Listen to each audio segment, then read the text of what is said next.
Hello, I'm Dr. Lisa Belisle, and you are listening to or watching Radio Maine, our video podcast where we explore and celebrate creativity and the human spirit. We are sponsored by the Portland Art Gallery in Portland, Maine. Today I am here with artist Joan Fischer, who is a relatively recent addition to the Portland Art Gallery, and we're so happy to have you at the gallery and happy to have you here. Thank you. I'm happy to be here. So, Joan, I'm particularly intrigued because you've balanced your roles professionally as artist and attorney.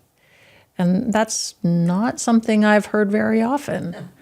So, first talk to me about that. I didn't have a role as an artist. My identity was always my family first. So, spouse, mom, daughter, and who happened to be an attorney, and art was my release and my joy, and the quirky part of me that not a lot of people ever got to see. So there wasn't a balance. It wasn't really a part of my persona unless you knew me well. And then as I've gone on in life, that has surfaced as actually quite an important part of me. And for a while it was a balance, and now the balance has tipped as I'm retired as an attorney and pursuing a life as an artist. What type of attorney were you? What type of law did you practice? I started out as a commercial litigator in a big firm. And then as life changes, the beauty of a law degree is as things in life change, and a medical degree as well, as things in life change, you can morph within it and still be in the same profession. So I went from being a commercial litigator in a big firm to representing families of wealth in Western New Jersey in a more of a boutique firm. And then when my children came along, I just maintained a local practice and did contract real estate, land use, municipal. I can hear in this less of the opportunity to explore that quirkiness you were describing, and more the opportunity to explore. Most attorneys that I've worked with, and I've known quite a few, they keep a pretty balanced profile. I think balanced is probably how people describe me, even if they know my quirkiness. It's still, I think we come out hardwired a certain way, and I'm just a pretty even and up person. I don't have a lot on the downside. It's just not how I think, and that I hope is what comes out in my art. It's all about the color and the shape and the rhythm. And for me, as I create it, the joy and release I have in putting them together, and frankly, the hope that will inspire those same feelings in anyone who has my art in their home or walks through the gallery and sees it, or walks through my messy studio and sees it. That's what I feel, so that's what I'm hoping to create in others. Some of the pieces that I've particularly enjoyed of yours are very brightly colored fish. And they just kind of make one smile. You look at these pieces on the wall and you think, oh, that is something that feels really welcoming. And it does speak to this sort of on the up, more joyful approach. What caused you to be drawn to fish? Fish in particular? Thank you for saying that, because that's precisely what I'm hoping to inspire in people when they see my work. Well, I have no artistic formal training. I was surrounded by art growing up. My mom was a sculptor, and all of my early memories are being sort of tutored and exposed through her, but I don't have a drawing background or a compositional background, and whatever I've learned about color theory is because I relate to the world on the basis, frankly, of color. That's my primary sense, and also what informs the composition of my life, really. But fish, I feel like, whether you say, God or the Great Spirit or nature, whatever you call it, there's some spirit that had a really good day and a good time when they devised fish, because there's no rhyme or reason. You see these weird colors in tropical fish, and then you see mud-colored things in the coastal waters further north.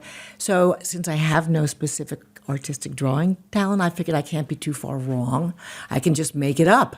So that's what drew me to fish. It's purely imaginary. And you're right, as you're talking about this, the times that I've gone, for example, snorkeling, down in the Caribbean, that you're looking and you're seeing, coral reefs, and you're seeing just, underwater architecture. But then every so often something bright flashes in front of you, and it's like a pop of color. Yep. It's a wow, there it is. Yep. And that's pretty much when I see your pieces on the wall, that's what I'm thinking. Oh, I'm glad. Thank you.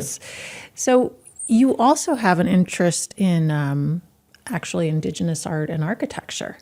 And tell me about that, because they seem contrasting in a way. Again, it's the color and the shape and the simplicity rather than a true bond to drawing what's in front of you or seeing what's in front of you. If I'm in Taos and I'm at one of the mesas, and of course impressed by, in a very fundamental level, the longevity of the lives that have taken place in these places. But I see different colored rectangles, and I see how they're stacked, not so much from an architectural perspective, but from a color juxtaposition and a shape juxtaposition and the rhythm that it suggests to me. Same with textiles. Textiles were my first love. I mean going back to maybe age 4, when my grandmothers, who were immigrants, each taught me hand skills from their respective, not related countries. Textiles have always been a focus for me because of the feeling and the color and the shapes that you can make. And so indigenous art, for me, mostly on a textile basis, so weaving, those crazy Mexican spirit animals that are made up of 2 or 3 different animal parts and imaginary things put together. It's when I say indigenous art, that's more what I'm thinking of than any true delving into, the history or the spiritualness of it. Tell me about your grandmothers and your mother. Your mother's a sculptor, and grandmothers have this deep history of handwork.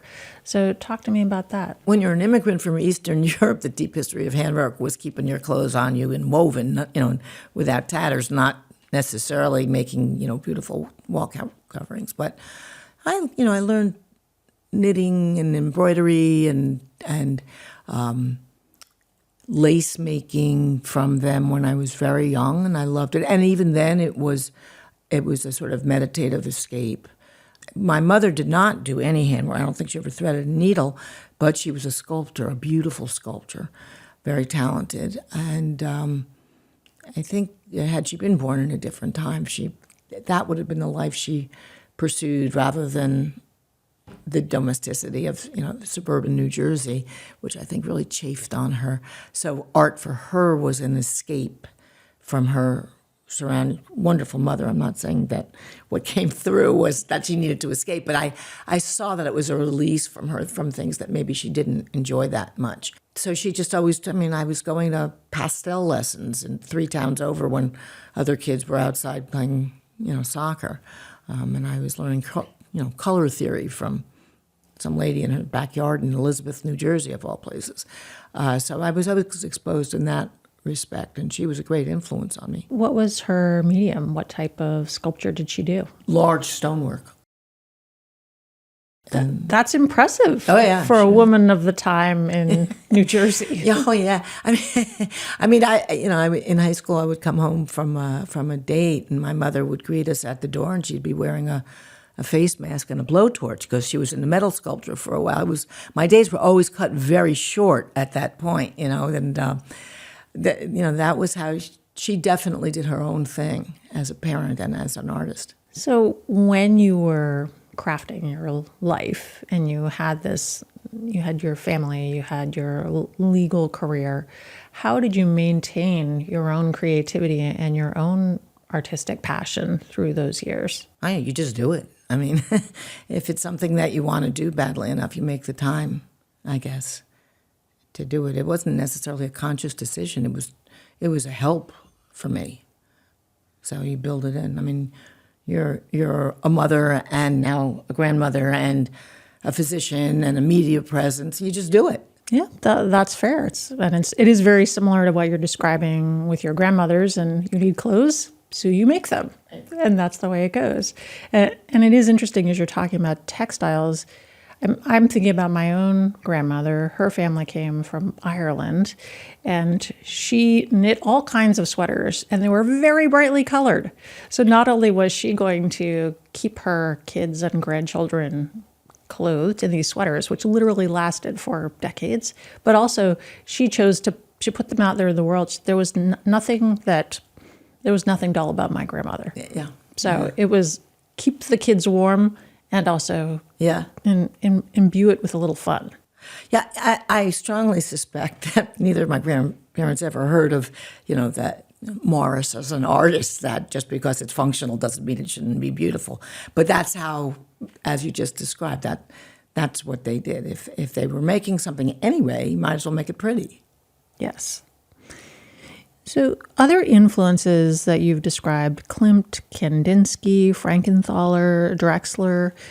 So how do those all play into your current work or work that you've done in the past? Well, it's the color and the shape. I mean, I know I keep coming back to those words, or they're key words for me. That's just what I respond to. So I find my eyes drawn to that, but my mind as well. So in the legal field, if you're someone who thinks about things in color and shape, in the legal field, there's a lot of words. So does that translate in any way? Was your mind always just, I'm over here, I'm going to focus on this, and over here, I'm going to focus on this? Or was there a crossover? I don't know. I really don't. I really don't know. They're just both a part of me. I don't think one would exist without the other. I was always a little bit quirky's not the right word. Yeah, maybe quirky as in my role as an attorney, and I was also always maybe a little too grounded and conservative to truly play a role as an artist. So there's some mutual exclusions, but I just think they're both part of me. I don't think I can tease them out. Yeah.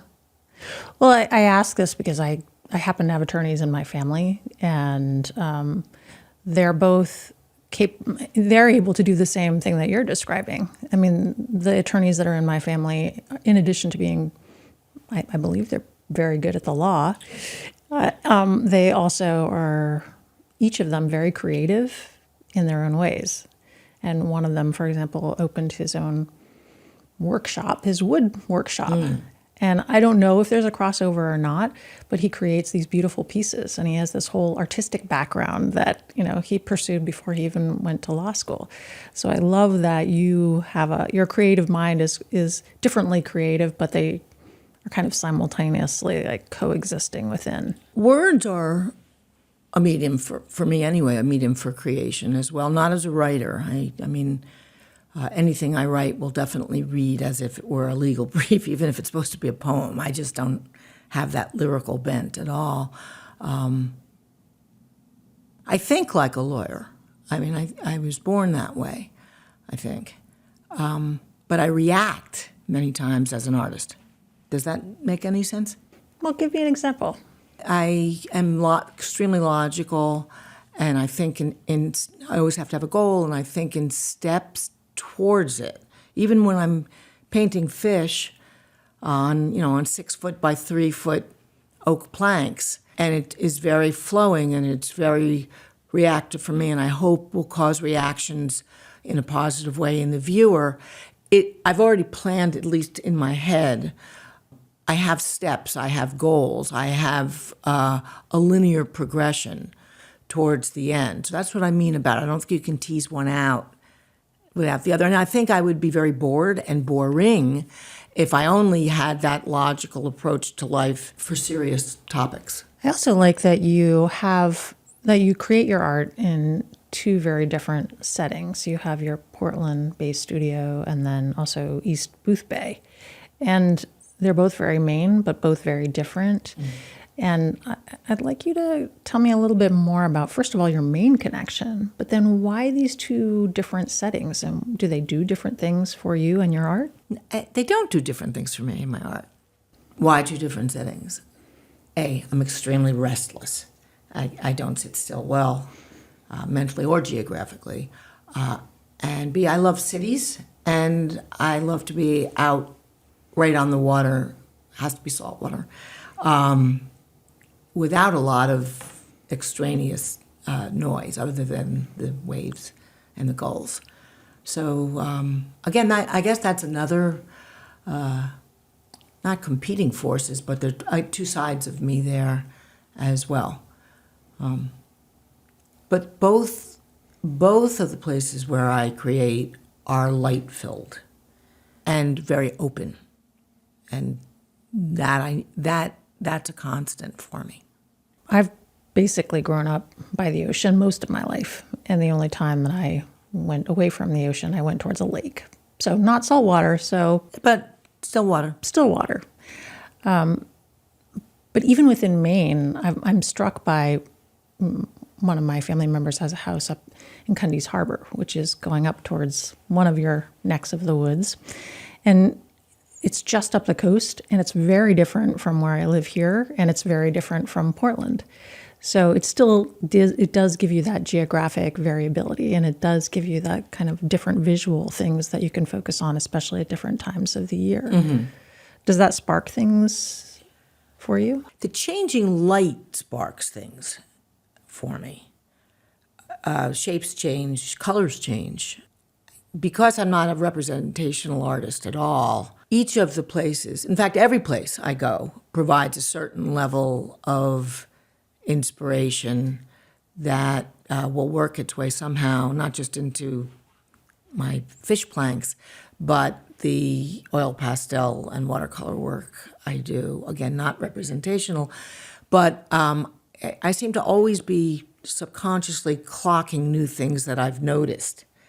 And so I get inspiration in that regard wherever I go. Even if it's the same place every day, the light is different 20 minutes later. I mean, I can relate to this. This is an interesting time of the year where I live, because for a certain part of the summer, the light when the sun rises is behind the trees. Mm-hmm. And then this time of year, it emerges out from behind the trees, and now it's right in front of us in the water. And it shows up even in our house in a different way. Yep. So earlier in the summer, it would shine on the flowers in the vase that's on our dining room table. And now it's kind of casting sparkles out into our living room. And so for me, I like that image. Yeah, it causes me to continue to think, that we're all just interacting in this very living and organic way. And the fact that you've just described acrylics and oils and pastels, I believe. Oil pastels. Yeah. So some artists will just focus on one type of medium, and they'll focus on one type of scene, and they go very, very deep. And you're describing, I use this here, maybe this here, this appeals to me here. So does that go along with this sort of living within the shifting organic nature of the world? I think that elevates it to a cosmic level that's quite flattering. I don't really think about it that way so much. I don't have training in art. So no one told me I couldn't. So I always have my materials in my studio pretty much close at hand. And if I want a color that's, a Snellier oil pastel, and I don't have it, but I have it in my head, but I see a tube of acrylic that I could mix to look. So I'll just grab. And again, no one told me I couldn't, and I didn't have to submit any kind of final project. So I just do it. Sometimes it's a real failure. Sometimes it's an embarrassing failure, but it's always interesting, if nothing else. The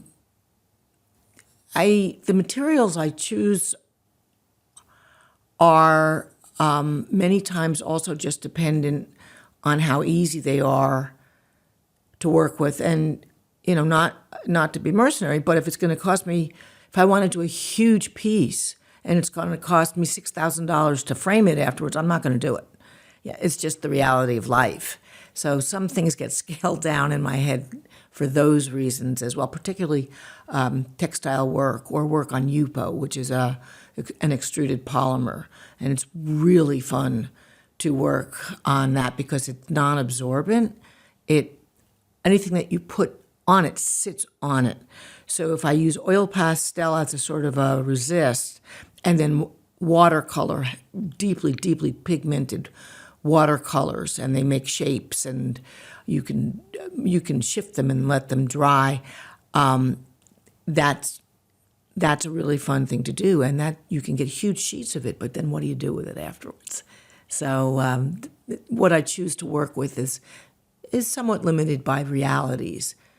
But my goodness, there's so much available now. It's just this vast. You walk into Artists and Craftsmen, it's like going to a candy store. I love what you're talking about, this idea that nobody told you couldn't, partially because you didn't ask. Well, there is that. Yeah, but it enables you to see or somehow visualize where it is you'd like to go, and then look around you and say, how do I get there with the materials that I have? And I think that art for some people doesn't feel that approachable. They feel like I'm either an artist or I'm not an artist. If I didn't get formal artist training, then I am not an artist. I have that. But you were absorbing art training from very early years. And some people didn't even have that. So color theory was something that, for example, I didn't even know was a thing until maybe 15 years ago. And now I've looked into Joseph Albert and, some of the masters of color theory. But it's a whole different world. And I think some people feel like if I don't understand this world, then I can't dabble in it. And I love that maybe you have imposter syndrome, maybe you don't, I'm not sure. I guess I'll ask you this. Do you have imposter syndrome? Oh, yeah, absolutely. Okay. Absolutely. Well, every time I was at the gallery last night for one of your incredibly enjoyable openings, Thursday night gatherings, and was given the little name tag to demarcate me as an artist. And I still wonder, should I really put this on? Is this real? Is this make-believe? I don't know if you have the same reaction to things, having gone through all of your medical training in medical school. Credentials are important. And how can I be an artist when I have no credentials? Who anointed me an artist? I didn't graduate at the top of my art school class. So how can this be real? I struggle with that, and I'm never going to get over it. So I just kind of put it aside, and when I'm feeling particularly insecure, it comes out big time. And but most of the time, it's just there. So I don't know what you call it, but that's, for me anyway, that's real. I question, why am I doing this? I'm not trained in it. I'm not accomplishing anything. And then I think, well, I do have a goal, and the goal is to spur joy in anyone who has the art in their home.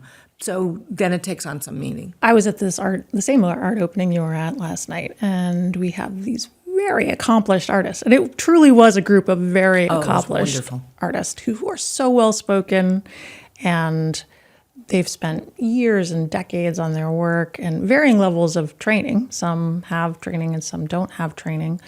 But my observation with really anybody that I've spoken with in that artist group, it's never a sense that I know things, you don't know things. So you stay over there, you're not an artist, I'm an artist. And even amongst the people in this group, the sense I've always had with these individuals is, it's come along.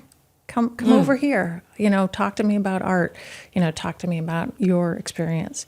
So I would hope that is a feeling that most people would experience, but is it something that you found yourself experiencing? Is this more of a welcome into that? Oh, my goodness. Absolutely. Again, it's partially the light and the windows, and the care with which each piece is hung. I think it's a magical space. And it feels like a secure space and a comforting space. Very friendly. I have never been there on a Thursday night, or most times, without someone recognizing me from a different aspect of my life. Joan, what are you? Oh my God, you're an artist here. I thought you were an attorney, or I thought you were a fundraiser, or I thought you were a police commander. Whatever. Former lives. There are always people there with connections, and to some degree that's just true because it's Maine. But it's also true because it seems to be a space where people with similar desires and interests congregate, and it is very welcoming. It's welcoming, and I always go home with a lot of stories and inspiration. Well, I had almost forgotten about this police commissioner idea, but I kind of love it and really want to hear a little bit more about this now. Well, first of all, picture Mayberry, not, my first case was trespass with intent to fish, and I am not kidding you. That was oddly appropriate. Yes. Oh, yes, absolutely. Yeah, no, it was a very small rural town in western New Jersey, and I was a councilman, in the town, which I guess up here would be a commissioner. And I was the only woman, and I was the second woman, beg your pardon, but she had been gone a long time. And the mayor and I didn't always see eye to eye, and he thought he was going to teach me real good. So as a councilman, you have a liaison to a different aspect of the town. And so he thought it was a great idea to put me on road crew and police department. Figured that'd teach me a lesson. Well, of course, that was exactly where I belonged in both cases. But I truly enjoyed being the police commissioner because it's so small and so rural, and you could make, again, such an impact on the community where my children were growing up. Well, I liked it so much, I was elected to that position year after year after year after year. And that was real. Again, the law degree was how I got there, but that's not why I was able to stay. And so I think that, again, you referenced it earlier, that the law, like medicine, it is such a credentialed field. It's all about, it's where you get your degree. Certainly, if you're a lawyer, you're a lawyer. If you're a doctor, you're a doctor. But people still pay attention to where you got your degree, what your specialty is, what your credentials are. In medicine, it's what insurance company you're affiliated with. And there's a lot of regulation in both sides, law and medicine.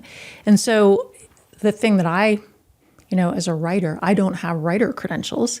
And I think I actually did have pushback when I attempted to be a writer and an editor, which I was, and I am still a writer.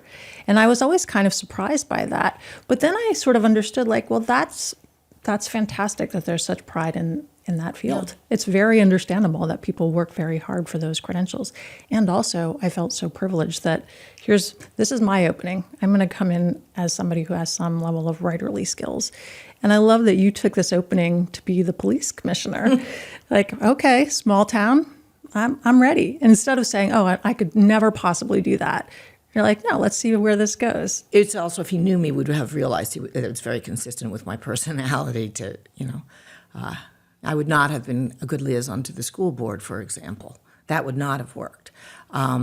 Just because I had kids in the school, and my opinions would always have been molded by that, I think. But this was a good position for me, and I think it made a real difference. So I do think that it just kind of the theme that comes back to that this conversation keeps coming back to for me is having educational knowledge is very good in many ways, and also creating openings and space for different types of knowledge and the utilization of different types of knowledge for different things, creating art, being in leadership roles, being in community-based leadership liaison roles.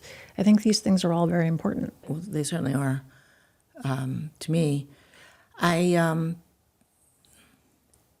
at a stage in life where, luckily, at a stage in life where I always wondered if, looking back on my life, or when other people look at my life, looking back, they think, man, she is some flake. She just, travels too much and doesn't stay committed to a particular field too much. And, what's the unifying theme here in this person's life? And when I look back now, the theme is changed for me. and learning new things. And if that doesn't mean becoming a Supreme Court judge, which, by the way, at one point in my life I had aspired to, way back. I mean, other kids wanted to be Willie Mays. I wanted to be a Supreme Court judge. I was always a weird kid. But the change and learning is something that is the carrot on the stick for me in life.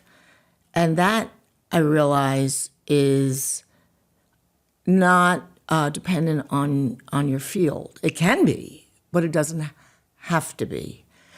And the change for me, the biggest difficulty is not just the imposter syndrome, which is most certainly there, but it's also, when you're an artist, you lay your ego bare. And you can't, it's a real different feeling. If I made an argument on an appeal and lost the case, they didn't like the facts. They didn't like the way I do it. But it wasn't a reflection on whether they liked me and what was coming out of my heart and soul and mind and hands. It was, this is what I've got. I put it in the best light, didn't fly. I'll go to my next level of appeal or, whatever. But it wasn't a personal reflection. I didn't take it as a personal reflection anyway. With art, there's no right or wrong. There's no, you can't say, well, you don't like it, you have bad taste because this court said it was great, or this, board of curators said it was great. So if they don't like it, they don't like you. I know that's not true, or I'm told that's not true, but I'm sorry, I can't help but feeling that it is true. And so my ego is out there with every brushstroke.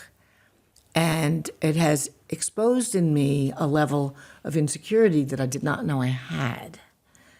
Sometimes it's uncomfortable, but sometimes it's nice too. Because again, it makes me want to learn more and move forward and maybe change something to lessen that and to make me feel more accomplished and accepted by a community that I'm now endeavoring to be part of. Well, I appreciate your offering that reflection, because I think it is something that would resonate with a lot of people. And this idea that as an artist or as somebody trying anything that's outside of their comfort zone, it really doesn't always feel great. No.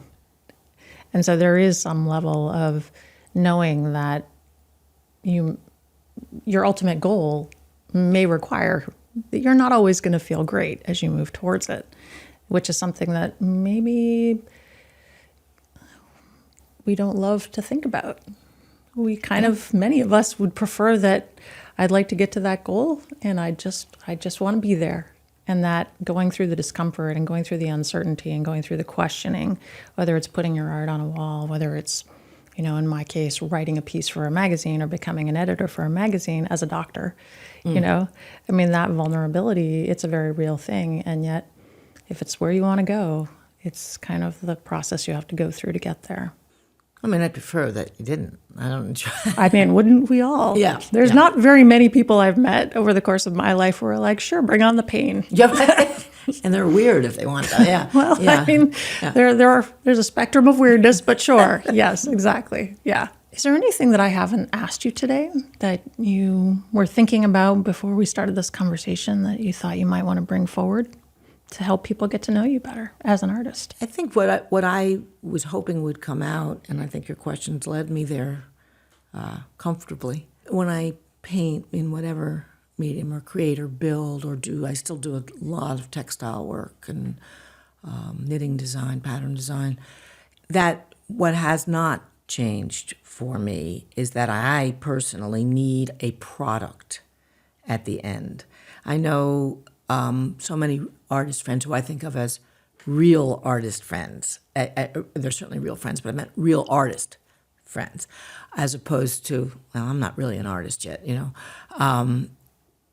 For them, they'll say, you do it because you want to do it, not because you're making something as a product.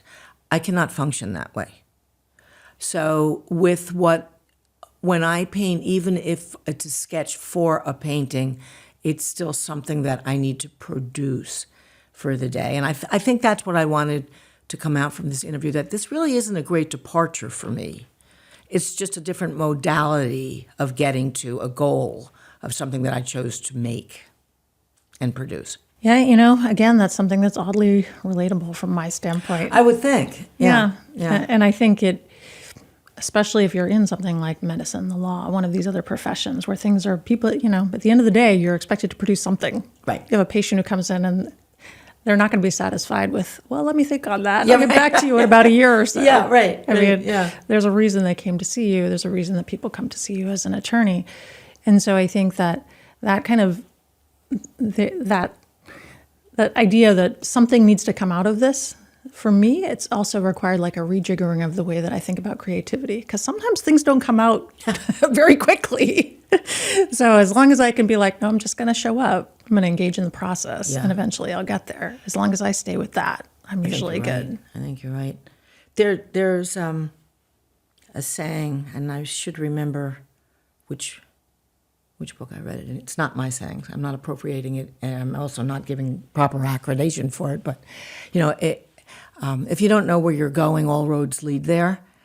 And in the business world, and certainly in the legal world, that's not good. In the art world, I think it is. Going somewhere where you didn't know you were going frequently gives you the best result. So, retooling old sayings that have always guided me has been an interesting process too, and I'm sure for you as well. Yes.